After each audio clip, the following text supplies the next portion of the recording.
DocuSign shares. Take a look. They are tracking for their worst day of the year after a big downgrade at UBS. Josh Brown. Yes. They go to sell. They take it to sell for a stock that you just bought last week. Just what do you make of the call? Yeah. Well, what do you tell people? Look, a lot of the downgrades now are coming from analysts who are upgrading it to buy in the summer of 2021.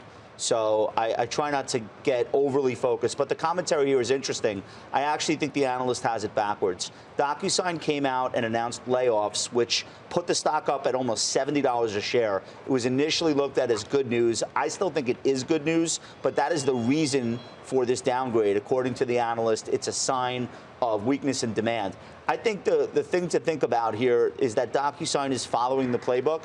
This is what is working and will continue to work for the higher multiple tech names where profitability is still in doubt, which I would say DocuSign falls well within that class of stocks.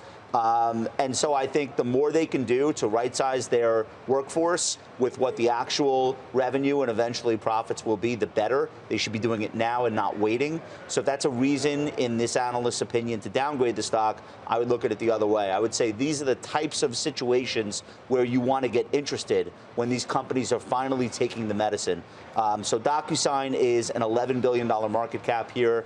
I think it's a massive opportunity for the company long term. I just started a position. I haven't really bought that much yet, but this is the type of situation where I get an opportunity to build my position. So I'm actually not so upset about it. I think I asked you at the time when you revealed that you had bought it, that the stock had already moved a lot. Yeah. Which is already, it's mentioned today as well, right, in the downgrade, that they're reacting to what they say a 54% rally in the stock off of the December lows. Yeah.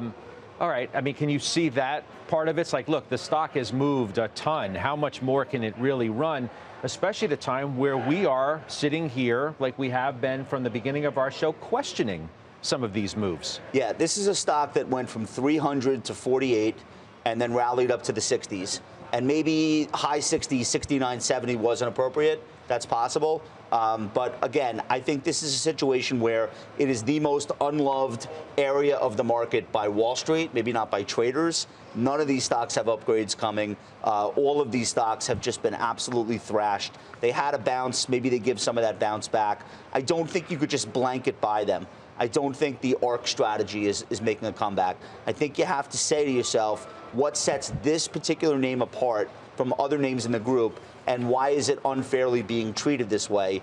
And as I said earlier, I don't think DocuSign is a work-from-home stock. I think DocuSign is an important technology. It's got legs far into the future. None of us on this desk are going back to wet ink signatures ever. So really the story here is a question of competitive threats from other companies offering e-signatures. I think that risk to the story is overstated, and DocuSign is going to be a much bigger company a year from now, 2 years from now. So I'll be building my position here, and when they start upgrading the stock, that's probably when I'll be looking to sell it, not when they're downgrading it. Gotcha. I've owned it. Excuse me. I'm sorry about that. I've owned it in the past, okay? I know the company well. New CEO. They're turning things around. They're focusing on free cash flow generation. But all these stocks that have risen 30, 40% at the beginning of the year, and they lack the profitability, why not a secondary?